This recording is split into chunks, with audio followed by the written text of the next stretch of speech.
Hello student, मैं Rajiv Kumar Ranjan, blue moon classes Hajipur, SC Verma sir के book के सॉल्यूशन सीरीज में। और आज इस सीरीज में आज वीडियो दूसरा है और इस वीडियो में हम लोग बात करते हैं चैप्टर 3 का ऑब्जेक्टिव 1 के question number 6 to 13।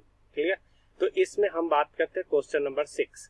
Question number 6 जो कह रहा है वो हमारा कह रहा है कि stone is release from an elevator going up with an acceleration A, acceleration of the stone after the release is.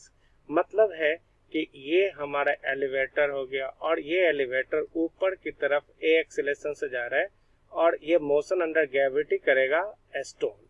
Clear? तो यहाँ पर हम लोग अगर एक्सिस ऐसे मान ले, x axis and y axis, और ऑब्जर्वर कहाँ ये नहीं दिया हुआ है हमारे पास इंफॉर्मेशन में, तो observer must be eight ground. So that means acceleration of a stone with respect to ground is equal to acceleration of a stone minus acceleration of ground. We can write it. Clear? And ground लिख दोगे तो ये हमारा ये 0 हो जाएगा और ये 0 हो जाएगा तो ये एक्सेलरेशन नीचे g से गिरेगा तो माइनस g। क्लियर? और माइनस g इसका मतलब हो जाएगा g डाउनवर्ड। क्लियर?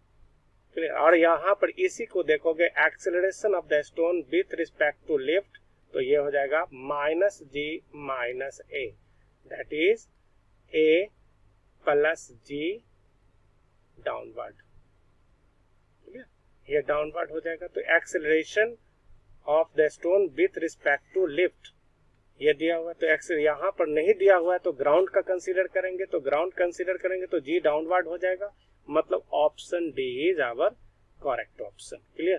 अब क्वेश्चन नंबर 7। क्वेश्चन नंबर 7 जो बोल रहा है वो हमारे पास कुछ इस तरह से, ये person standing near the edge of the top of the building throws two stone A and B with the ball A thrown vertically upward and ball B thrown vertically downward with the same speed।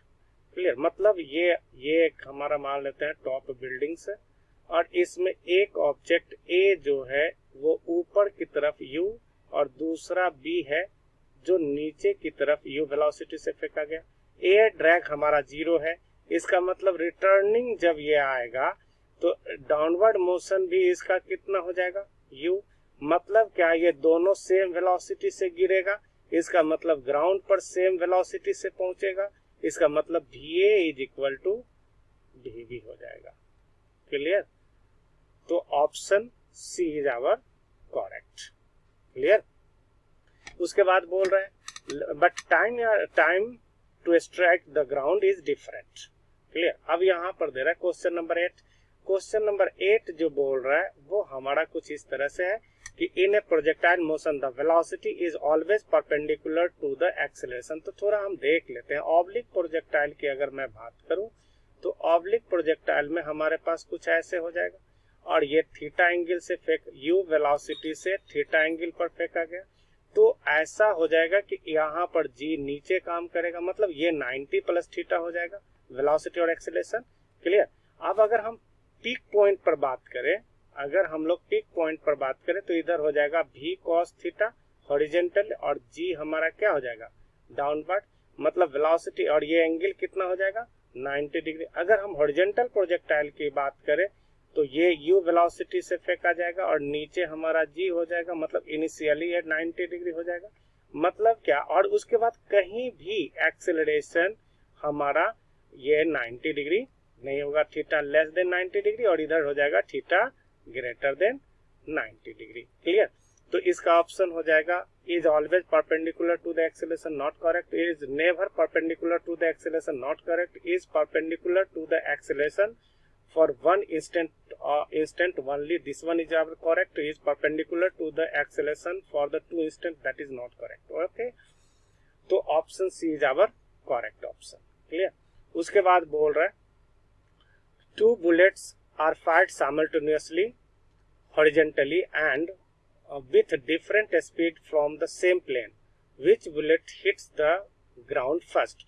अब यहाँ पर अगर हम बात करें कि ये हमारा कोई हाइट है, h, और यहाँ से एक ऑब्जेक्ट u वेलोसिटी से फेंका गया हॉरिजेंटली, मतलब vertical component of this velocity u cos 90 degree, मतलब ये कितना हो जाएगा 0। मतलब किसी भी वेलोसिटी से फेंक दो, वर्टिकल कंपोनेंट हमारा कितना हो जाएगा 0 हो जाएगा। मतलब है कि ऑब्जेक्ट जो हो जाएगा वो फ्री फॉलिंग मोशन जैसा बिहेव करेगा। मतलब क्या हो जाएगा, दोनों एक साथ अगर 0 वेलोसिटी से गिरेगा तो एयर ड्रैग हमारा 0 है, मतलब क्या हो जाएगा एक साथ ऑब्जेक्ट गिरेगा। क्लियर, मतलब हो जाएगा faster one not correct, slower one not correct, both will reach simultaneously, it is correct depending upon mass, that is velocity does not depend on mass. Clear, तो option C is our correct option. Clear, अब हम लोग बात करते हैं question number 10। Question number 10 कह रहा है कि the range of the projectile fired at an angle 15 degree is 50 metre. मतलब है कि हम लोग जानते हैं क्वेश्चन नंबर 10 के लिए अगर हम बात करें तो हम लोग जानते हैं कि r is equal to u square sine 2 theta upon g. Clear, तो यहाँ पर ये बोल रहा है कि आप थीटा अगर 15 डिग्री है तो रेंज हमारा 50 मीटर है। That means 15 is equal to u square sine 30 degree upon g. This is the equation number 1। और दूसरा बोल रहा है कि if it is fired with same speed at an angle 45 degree, मतलब अब एंगल कितना है 45 डिग्री, मतलब थीटा कितना है 45 डिग्री। तो r is equal to u square sine 90 degree upon g. तो this is the equation number 2। तो सेकेंड अपॉन फर्स्ट करोगे तो ये हो जाएगा हमारा r upon 50 is equal to 1 upon sine 30 degree, that is r upon 50 is equal to 2 upon 1, that is r is equal to 100 meter. Clear? That is option number D is our correct. अब यहाँ पर question बोल रहा है कि two projectile A and B are projected with angle of projection 15 degree for the projectile A and 45 degree for the projectile B. अब ये बोल रहा है कि RA RB with the horizontal range of the two projectile then। तो यहाँ पर ध्यान रखो इनिशियल वेलोसिटी के विषय में हमारे पास कोई इंफॉर्मेशन नहीं है। तो इनिशियल वेलोसिटी के कोई इंफॉर्मेशन नहीं है। अगर सेम स्पीड से बात कर रहा है तो स्पीड अगर u क्या है सेम है, क्लियर, तो 45 डिग्री वाला अधिक हो जाएगा। मतलब क्या हो जाएगा मतलब RB 15 degree for the projectile A, मतलब क्या हो जाएगा RB greater than RA। Clear, ये हो जाएगा। लेकिन अगर वेलोसिटी डिफरेंट है तो कुछ भी नहीं कहा जा सकता है। अगर दूसरा का वेलोसिटी 0 कर दे तो RB हमारा 0 हो जाएगा। क्लियर, इसलिए हम लोग बात करते हैं कि दैट मीन्स कुछ भी हो सकता है, ये भी हो सकता है, ये भी हो सकता है, ये भी हो सकता है। दैट मीन्स यहाँ पर हम लोग बात करें कि हमारा अगर ऑप्शन एक ही करेक्ट है तो हम लोग क्या जवाब देंगे, that means information is insufficient to decide the relationship between RA and RB. That means this is option D is our correct because there is no initial speed is given. That means initial velocity हमारा projectile का दिया हुआ नहीं है, इसलिए ये मतलब कुछ भी हो सकता है। That's why हम लोग ऑप्शन कौन देंगे, D option is our correct option. Clear, अब उसके बाद क्वेश्चन नंबर 12 बोल रहे हैं।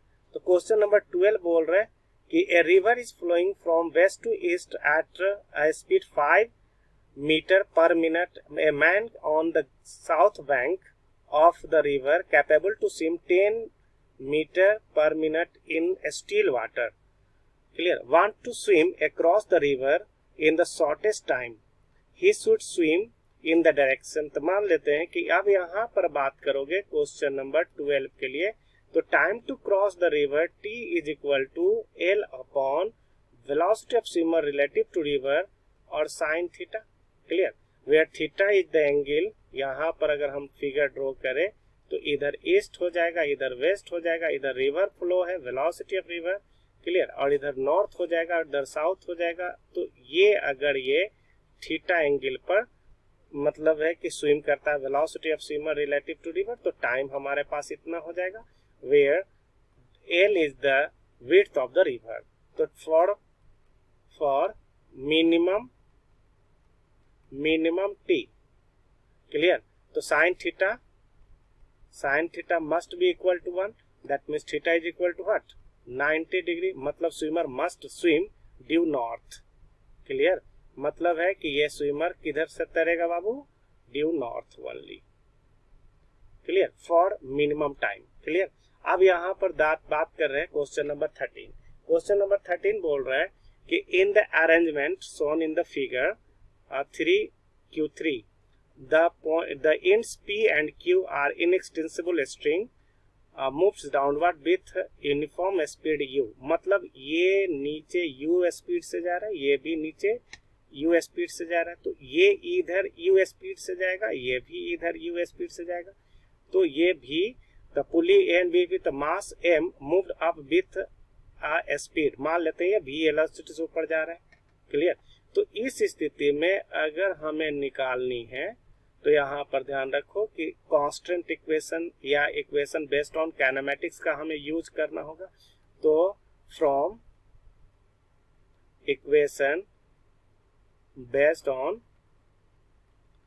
काइनेमेटिक्स, क्लियर, तो इस राइट एंगल ट्रायंगल में हमने इसको L मान लिया, इसको H मान लिया, तो यहाँ पर लिखो L² is equal to H² plus x², clear, और जहां x हमारा ड्यूरिंग द मोशन क्या रहेगा, कांस्टेंट रहेगा, L भी डिक्रीज होगा और H भी डिक्रीज होगा। तो इस स्थिति में इसको डिफरेंशिएट कर देते हैं, differentiating with respect to time, तो ये हो जाएगा 2L dl upon dt is equal to 2H dh upon dt, clear. तो ये दोनों डिक्रीज कर रहा है, इसका मतलब यह जाएगा कि ये 2 से 2 कैंसिल हो जाएगा और ये प्लस हमारा 0 हो जाएगा, क्योंकि कांस्टेंट का डिफरेंशिएशन 0 होता है, और ये dl अपॉन dt हमारा u हो जाएगा माइनस u, क्लियर, और ये हो जाएगा हमारे पास h is equal to minus v, तो माइनस माइनस कैंसिल हो जाएगा, that means v is equal to l upon h into u, clear. तो ये u हो जाएगा हमारे पास l अपॉन h, तो फिगर से अगर क्लियर है कि ये एंगल थीटा है तो ये बेस हो जाएगा और ये हाइपोटेनस हो जाएगा, तो cos theta is equal to h upon l, so v is equal to u upon cos theta, and this is the required velocity with which the block of mass m moving up. That's why answer your B is correct. Okay, that's all. Thank you.